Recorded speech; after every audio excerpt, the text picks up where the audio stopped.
Hello everyone, today we'll be concluding the example series and looking at the ESTJ personality type using Scarlett Johansson as an example, a world famous and stunningly attractive actress, so hope you enjoy.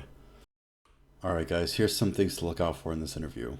TE or extroverted thinking in the first, the dominant slot, strong systematic logic, deductive reasoning, thinking out loud, objectives, checkpoints, things that have been proven to work in the past from valid sources and authorities, very verbal speech, the words I think. SI in the second, awareness of the needs, the wants of the body, strong memory recall, honed and developed skill sets over time, preservation of body and mind. SE in the sixth, strong willpower, outward hand movements, the will to act. Both SI and SE indicate good kinesthetic intelligence. NE in the third, pattern recognition through consideration of different possibilities, merging concepts together, merging words together, innovation, improvisation. FI in the fourth, emotional connection to the self, deep emotional experiences, being authentic, genuine, what one values, opinions. These are the things to look out for in this interview, and yeah, hope you enjoy. Pleased to welcome Scarlett Johansson to this table for the very first time. Welcome. Why, thank you. It's great to see you here. Now look at this. This is the New York Times in the arts section, Smoldering Daughter of Delft, which was where Vermeer painted. This is the painting, and this is you. That's How about right. that? What do you think? I think it's pretty good, actually. Pretty good. You are 19 now. You just had a birthday. I just had a birthday. Yeah. Yeah. And how long have you wanted to act? Has this been a lifelong dream? I've been acting Since you were professionally 11. since I was 8 years old. And I don't know, I was a big ham, I suppose. I was one of those kids that used to sing and dance and run around, and I wanted to be, Judy Garland and Meet Me in St. Louis, and I wanted to be, Rosalind Russell and Auntie Mame. Yeah, I wanted to be. You wanted to entertain. In movies, yeah, I wanted to sing and dance, and I don't know.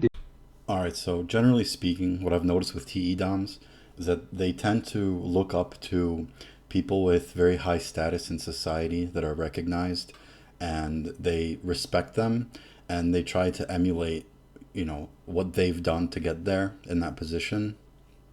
And they're very interested with those sorts of people. And this can come out with like posters in their room or just, watching the news, stuff like that. Did you early on have the confidence that you could do it? I'd say I was a pretty confident little girl. Yeah, certainly. I used to make everybody pay to come and see my little shows that I put on. So What would you charge them? I don't know, $1. I was hustling at the time. Now, your mother played a significant role. Oh yeah, she still does. She's your my manager.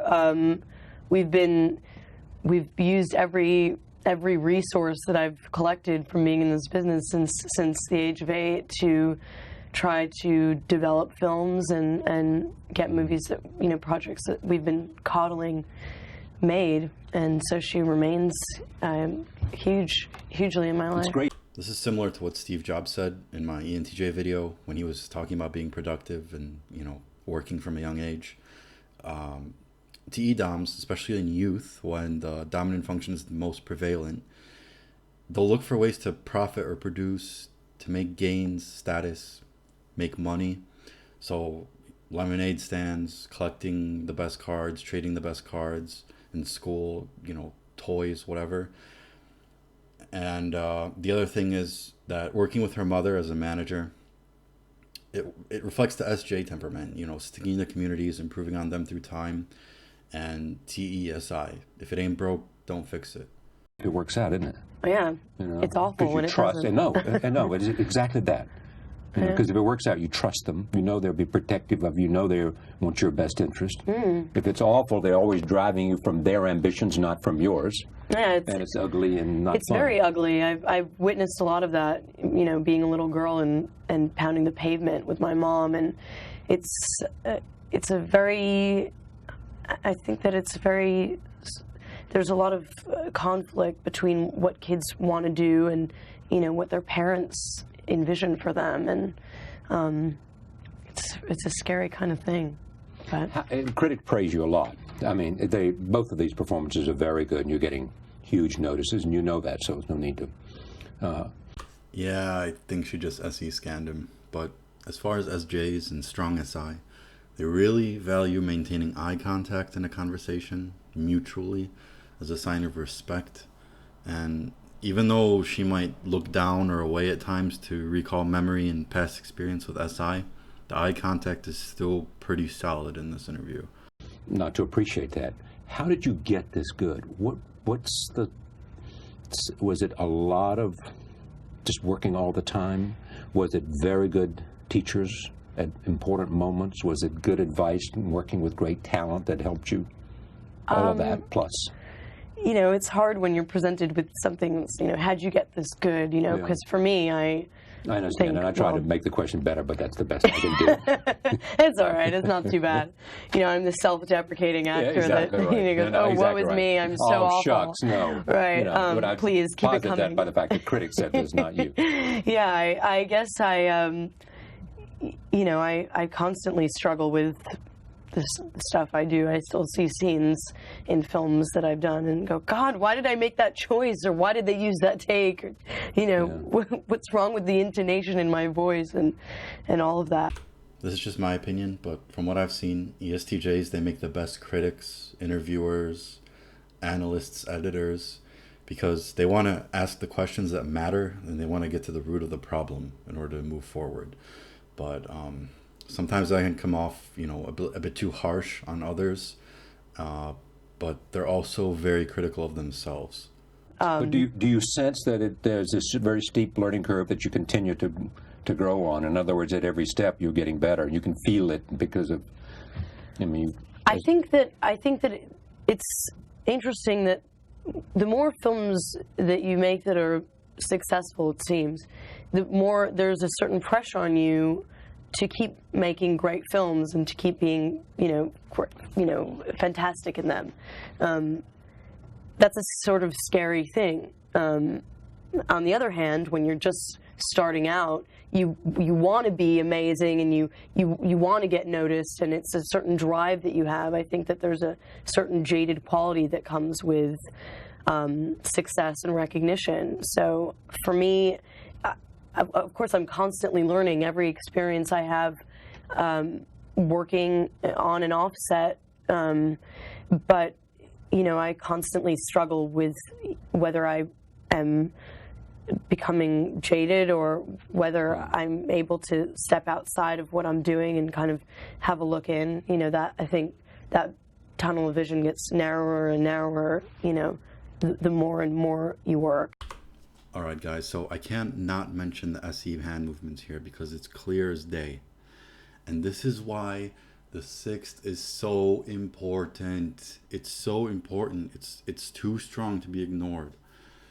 And unless you have incredibly sharp eyes, you'll notice that only now are the SE hand movements, that strong willpower, is it coming out. Why? Because she wants to emphasize her points and she feels that it's important to her. If you don't believe me, go back into, you know, the clips that you've already viewed and just look at her arms and her hands where they are. I recently talked to Sean Penn about, he's got 2 new movies out, as you know, Mystic River on the one hand and 21 Grams, and they're both brilliant performances. And in the conversation, he just said, this was for 60 Minutes too, he said, you know, it's just at 45, it's just come together. And he's had a lot of rather remarkable performances before. He's been nominated a bunch of times. But he feels like something has sort of come together. I think he feels stronger about his work than he's ever done in the performances. I think it's something that happens to you as you get older. I think you go through periods when you doubt very much what you're doing. Or should be doing it, or should be doing something else. Right. And other periods, I suppose, when when everything just seems to be, when you seem to know yourself really well. And I think with a job, you know, being an actor, it's a very strange sort of profession. You're manipulating your emotions all the time. It's very unnatural, going against the grain. And I think that it's something that the more you know about yourself, and it seems to be the more you grow, you know, and the older you get, you're able to have more things to sort of pick and choose from, and know yourself, you know, better and better, I suppose. Third thought any, considering different possibilities, different paths, different opportunities, pattern recognition. Fourth thought FI, being connected to the self on a deep emotional level, understanding what you value, who you are as a person. And as I've said before, the functions get stronger as you get older, and especially through the experiences that life throws at you. But anyways, to conclude, this is my last video on the 16 types and the examples, so I hope you have enjoyed. If so, please consider liking and subscribing, and thanks for watching.